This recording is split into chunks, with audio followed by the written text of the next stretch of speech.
The storm didn't just break. It detonated over the city, a concussive blast of thunder that rattled the clinic's single-pane windows. Lena Petrova jumped, her hand flying to her chest as she stared out into the deluge sluicing down the glass.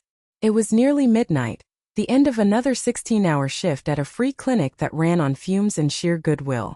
The rain was a good excuse for the streets to be empty, for the night to finally grant her a moment of peace. But the city never slept, and its nightmares rarely cared for the weather.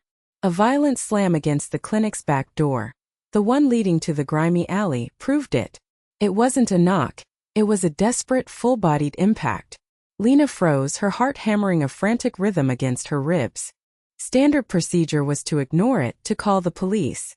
But then she heard it, a sound that sliced through the storm's fury and her own fear, the thin, terrified wail of an infant. Her nursing instincts overrode every protocol, every ounce of self-preservation. She threw the deadbolt and wrenched the heavy metal door open. He filled the doorway, a mountain of a man clad in a tailored suit that was soaked through and stained with something darker than rain. Blood.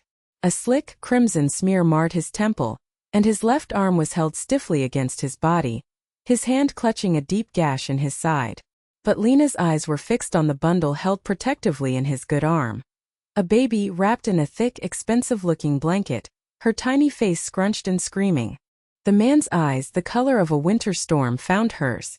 They were wild with pain and a terrifying predatory focus. "Help us," he rasped, the words a gravelly command more than a plea. "Potsuluista. Please." Lena didn't hesitate. She stepped back, ushering the giant and his precious cargo out of the raging storm. The sterile scent of antiseptic and the clinic's fluorescent hum seemed to recoil from his presence, from the raw violence that clung to him like the rain. "On the gurney. Now," she ordered, her voice steadier than she felt. He moved with a predator's grudging grace, laying the crying infant gently on the examination table before collapsing onto the gurney himself, his breath hissing through his teeth. Lena's training took over, a shield against the sheer intimidation of the man. First the baby. She unwrapped the little girl, her fingers moving with practiced gentleness over tiny limbs. No injuries, just cold and terrified. The infant, no more than a few months old, quieted under her touch, her big dark eyes, so like her father's, staring up at Lena. A wave of profound tenderness washed over Lena, a fierce protective urge. She swaddled the baby, now whimpering softly, in a fresh warm blanket from the clinic's meager supply. Then she turned to the man. "I need to see the wound," she said, her tone clipped and professional. He watched her, his gaze unwavering, tracking her every movement as if she were the only fixed point in his chaotic world. He grunted his assent, allowing her to carefully peel back the ruined fabric of his shirt. The gash was deep, viciously carved into the hard muscle of his side. It was a knife wound, not an accident. Her fingers, deft and sure, began to clean the injury. He didn't flinch, didn't make a sound, but she could feel the tension thrumming through him, a current of barely contained power. "You need a hospital. Ditches. This is beyond what I can properly treat here." He shook his head, a minute, sharp movement. "No hospitals. No police." His voice was low, a dangerous rumble. "You will fix it." His eyes locked onto hers, a possessive, almost hypnotic force. "You will help us, Tichka little bird." The Russian endearment, so out of place, sent a shiver down her spine that had nothing to do with fear. She worked in a tense silence, her focus narrowed to the task of closing the wound as best she could with surgical strips and disinfectant. The man, he hadn't offered a name and she was too afraid to ask, remained unnervingly still, his gaze a physical weight on her. The baby, whom he'd called Anya, slept peacefully on the nearby table, a small island of innocence in an ocean of palpable danger. Lena was just applying the final bandage when the sound came again, this time from the front of the clinic. The crunch of tires on wet asphalt, the slam of car doors. Too many. A cold dread, sharper than before, coiled in her stomach. The man was instantly alert, all pretense of a patient gone. He swung his legs off the gurney, rising to his full, formidable height. The pain from his wound seemed like a minor inconvenience he'd simply decided to ignore. "Stay with the child," he commanded, his voice dropping to a lethal whisper. He moved toward the darkened reception area, his silhouette a promise of violence against the faint streetlights filtering through the blinds.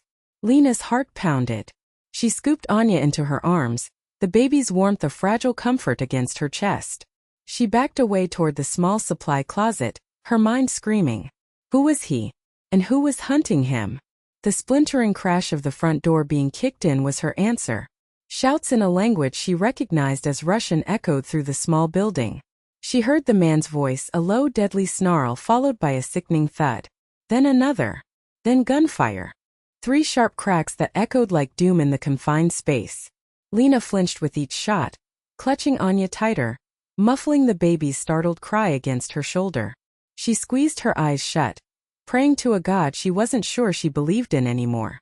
The silence that followed was somehow worse, heavier, filled with the metallic scent of blood that now overpowered the sterile clinic air. Footsteps, slow and deliberate, approached the examination room. Lena held her breath, her body rigid with terror. She was trapped. The door swung open. He stood there, framed by the doorway, a specter of death. The front of his white shirt was now sprayed with blood that was not his own. In his hand he held a pistol, a sleek black piece of metal that looked like a natural extension of his arm. The predatory intensity in his eyes had been fully unleashed, raw and terrifying. He was no longer a patient. He was the wolf he was named for, Viktor Orlov, the head of the Orlov Bratva, though she didn't know the name yet. He saw her, huddled in the corner, clutching his daughter, and the feral look in his eyes softened by a fraction. He stepped over the threshold, his gaze sweeping the room before landing back on her. He saw not just her fear, but the fierce protective way she held Anya. "They are gone," he said, his voice flat, devoid of emotion. He gestured with the gun toward the front of the clinic. "There will be more." Lena couldn't speak. She could only stare at the blood, at the gun, at the man who had brought this carnage into her quiet life. All her compassion, her desire to heal, curdled into icy horror. What are you?" she finally whispered, the words trembling. He took a step closer. "I am the man whose life you saved. The man whose daughter you protected." He reached out, not with the hand holding the gun, but with his other, and gently brushed a stray strand of hair from her face. His touch was an electric shock. "And because of that," he continued, his voice dropping to a possessive murmur that wrapped around her like a chain, "you cannot stay here. They saw you. They know this place. You are a liability." He saw the defiance flare in her eyes, the protest forming on her lips. He cut her off. "You are also a witness. I cannot let you go." Her blood ran cold. This was it. He was going to kill her. But instead of raising the gun, he holstered it at the small of his back. "You and Anya will come with me. You are under my protection now." It wasn't a question. It was a decree. "You belong to me, Tichka." With that, he took his daughter from her unresisting arms and then, wrapping a powerful hand around her wrist, he pulled her out of the blood-soaked clinic and into his dark, violent world. The ride was a blur of rain-streaked city lights and suffocating silence. Viktor drove a black, armored sedan that had appeared out of a side street as if summoned, driven by a grim-faced man who didn't so much as glance at Lena. They bypassed the city entirely, heading for the opulent seclusion of the hills overlooking the bay. The gates to his estate were wrought iron and impossibly high, opening silently to reveal a long winding drive flanked by stone statues. The mansion at the end was less a home and more a fortress of glass and dark stone, a monument to power and wealth that felt alien and menacing. Inside, the sheer scale of it stole her breath. Marble floors gleamed under recessed lighting, and a sweeping staircase curved upward into shadow. It was beautiful but cold, sterile, a gilded cage. A man with silvering temples and the weary eyes of a lifelong soldier met them at the door. "Viktor, Ivan's men?" he asked, his voice low. Viktor nodded grimly. "They have been dealt with. Dmitri, this is Lena. She will be staying with us. She is essential." Dmitri's gaze flickered to Lena, assessing her with a practiced, dispassionate eye. He noted her simple nurse's scrubs, the defiant set of her jaw, the way her hands clenched into fists at her sides. He gave a slight, almost imperceptible nod. "Arrange a room for her near the nursery," Viktor commanded, "and double the perimeter guard." He then turned to Lena, his storm gray eyes pinning her in place. "You will have everything you need. Clothes, food. You will continue to care for Anya. You will not try to leave. You will not try to contact anyone. Do you understand?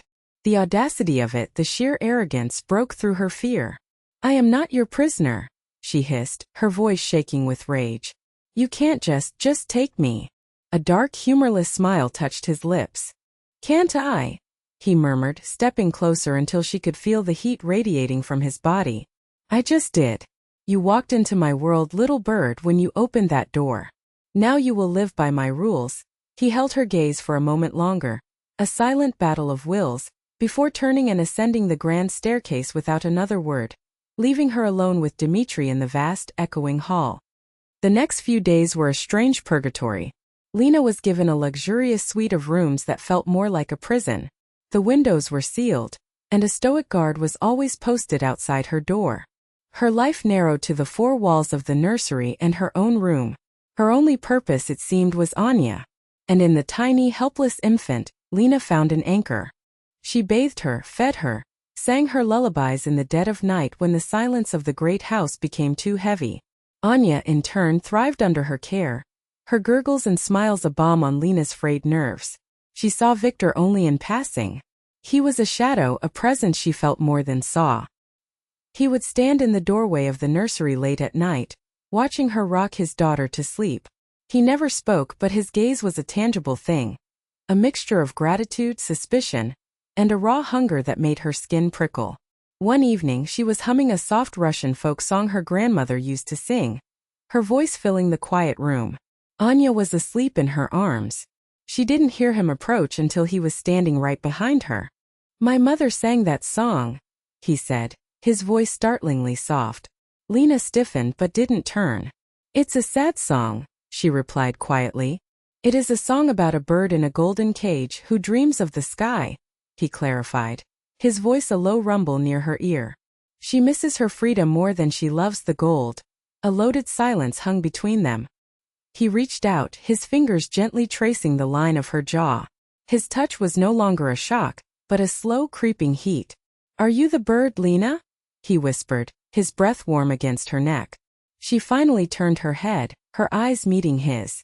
In their stormy depths she saw not a monster, but a man haunted by his own demons, a profound loneliness that mirrored her own.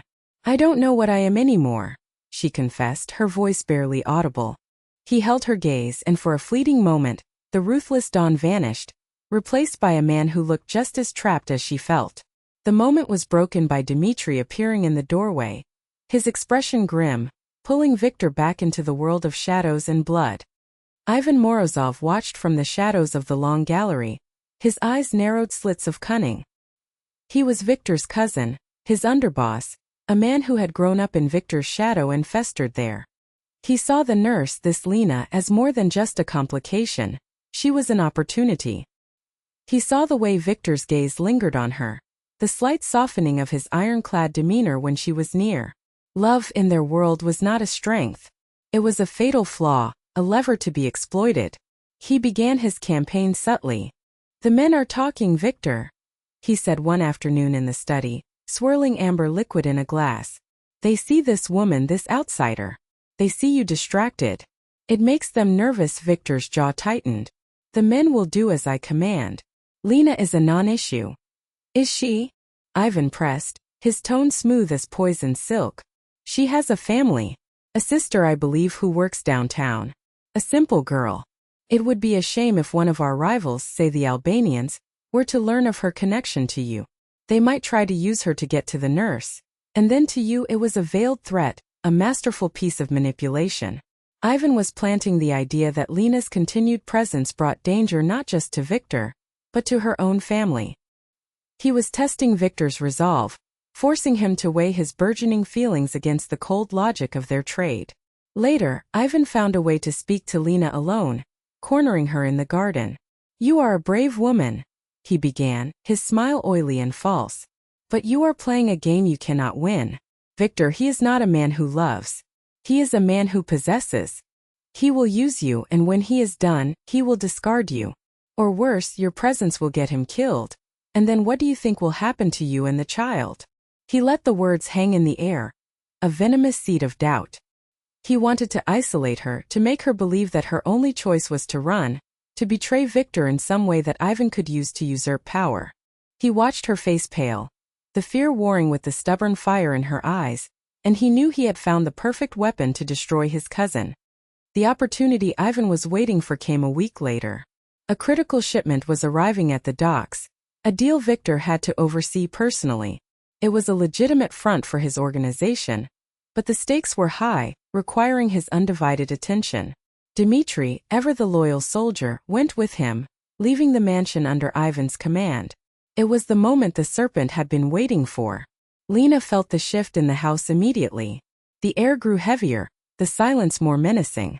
The guards outside her door were replaced by men loyal to Ivan, their eyes colder, more insolent. She was putting Anya down for her nap when her door was thrown open. It wasn't Ivan but two of his most brutal enforcers. "Morozov wants to see you," one of them grunted, grabbing her arm. Fear, cold and sharp, pierced through her. "I'm not leaving the baby," she said, her voice shaking but firm, planting her feet. The man sneered. "You don't have a choice." He began to drag her from the room. Lena fought back, a wildcat fury born of desperation. She kicked, she clawed, her only thought to get back to Anya. Her struggle was futile. They hauled her down the grand staircase and threw her into the cavernous main hall. Ivan was waiting for her, a triumphant smirk on his face. "Now, nurse," he said, circling her like a predator. "We are going to send Victor a message," he nodded to his men. "Take her to the cellar. Make sure she understands the new chain of command." As they dragged her away, Lena's screams echoing in the marble hall, she heard Anya begin to cry from the nursery upstairs. The sound was a knife in her heart. Ivan's plan was simple and brutal. He would torture Lena, break her, and then use her as a bargaining chip when Victor returned. He would show the entire Bratva that their leader's sentimentality had put them all at risk, that his own ruthlessness was what they truly needed. He had fatally underestimated two things: Lena's will to survive, and the depth of the wolf's fury. In the damp, cold cellar, Lena's fear crystallized into pure, unadulterated rage. They had taken her from Anya. They had threatened a child. The line had been crossed. As one of Ivan's thugs approached her, his intentions clear in his leering eyes, Lena acted. Her mind, so used to the precise, logical steps of nursing, saw an opening. She feigned a swoon, her body going limp. As the man bent over her, she exploded upward, driving the heel of her hand into his nose with all her strength. There was a sickening crunch of bone and cartilage. He staggered back, howling, blood pouring down his face. The second man, stunned by her ferocity, lunged for her. She scrambled away, grabbing a heavy rusted pipe leaning against the stone wall. She was no fighter, but she was a cornered animal protecting her young. Meanwhile, miles away at the docks, Victor felt a cold premonition. A gut feeling, primal and absolute, that something was wrong. "The deal is done," he snapped at Dmitri. "We're leaving." Now he drove back to the mansion at a reckless speed, his knuckles white on the steering wheel. He burst into the house to find a chilling silence, broken only by Anya's frantic, exhausted cries from upstairs. He saw the scuff marks on the marble floor, the faint overturned vase. He took the stairs 3 at a time, his heart a block of ice in his chest. He found Anya alone, red-faced and screaming. A wave of murderous fury, black and absolute, washed over him. He found Ivan in the study, pouring a celebratory drink. "Where is she?" Victor's voice was unnervingly calm, the quiet before a hurricane. Ivan paled. "Victor, you're back early." The nurse, she tried to escape. She attacked the guards. "I had her restrained." The lie was pathetic. Victor crossed the room in 2 strides and slammed his cousin against the wall, his hand closing around Ivan's throat. "Where is she?" he roared. At that moment, the cellar door burst open and Lena emerged, bruised, disheveled but unbroken. She held the bloody pipe in her hand like a scepter. Behind her, 2 of Ivan's best men were groaning on the floor. Victor's eyes met hers across the hall, and in that instant everything shifted. He saw not a victim but a warrior. A queen. He released Ivan, who crumpled to the floor, gasping. The entire household, drawn by the commotion, now stood witness. "Ivan Morozov," Victor declared, his voice ringing with absolute authority, You have betrayed the family. You have threatened my daughter. And you have laid hands on what is mine. He looked at Lena, his gaze softening with a fierce possessive pride. You have broken our most sacred code. Justice in the Bratva was swift and brutal. Ivan Morozov was dragged away, his fate sealed not by a court of law, but by the ancient bloody code he had tried to weaponize. He had gambled for the throne and lost everything.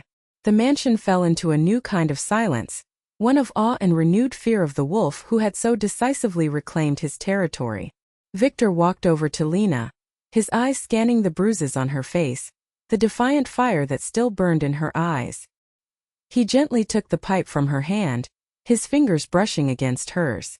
You are hurt, he murmured, his voice thick with a mixture of remorse and raw admiration. I am alive, she countered, her chin high. And so is Anya. He led her upstairs, away from the prying eyes of his men. In the nursery, he watched as she immediately went to the crib, lifting the now quiet baby into her arms, soothing her with soft words. The sight struck him with the force of a physical blow. This woman, this nurse from a world of sterile gauze and quiet compassion, had faced down his monsters and won. She was not a weakness. She was a different kind of strength, one his world had never known. He came to stand behind her, wrapping his arms around both her and his daughter, pulling them back against his chest. He buried his face in her hair, inhaling her scent. I am sorry, he whispered, the words costing him more than any business deal or turf war. I brought this into your life. I put you in danger. Lena leaned back against him, the solid warmth of his body a comfort she was no longer willing to deny. You did, she admitted softly. But you also showed me a strength I never knew I had. He turned her in his arms, his stormy eyes searching hers. The hunger was still there, but it was tempered now with something deeper, something akin to reverence. Stay, Lena, he said, not a command this time but a plea. Stay with me, not as my prisoner, as my partner. My queen. He lowered his head and kissed her, not with the brutal passion of a captor, but with the tender, desperate relief of a man who had almost lost his soul and had just found it again. The kiss was a promise of a new beginning, forged in blood and fire, a dangerous fairy tale where the wolf had fallen for the little bird, only to discover she had claws of her own. Can a heart forged in darkness truly survive in the light of love? Can a syndicate king and a gentle nurse build a life together? Or will the shadows of his world always threaten to swallow them whole? Tell us what you think in the comments below, and share your own stories of love conquering the impossible. Don't forget to like and subscribe for more tales of epic, forbidden romance.